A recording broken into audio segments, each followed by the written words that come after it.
Mga mi, nakikita niyo po ba yung hawak-hawak ko mga mi?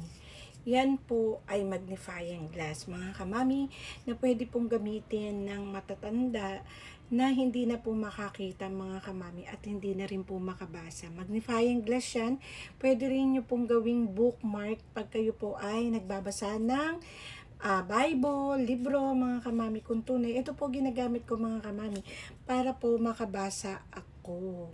Mga mi katulad niya, maliliit na po mga kamami ay babasahin natin. Press the combination key FN backspace key, the backlight goes out and the number keys 1 to 0 light up to show the battery percentage 1 lights up. Ganyan po siya mga kamami, maliit na po yan. Nababasa po ni Magnifying Glass mga kamami kung tunay.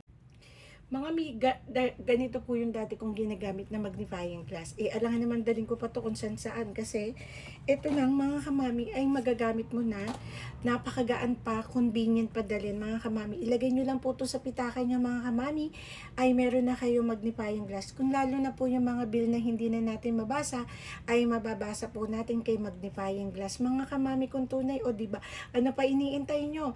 Murang-mura na lang to mga kamami. Dalawa po ang mabibili nyo pag kayo po ay bumili mga kamami. Tingnan nyo po dyan sa yellow basket ko mga kamami. Kung tunay, legit na legit to mga kamami na maganda po.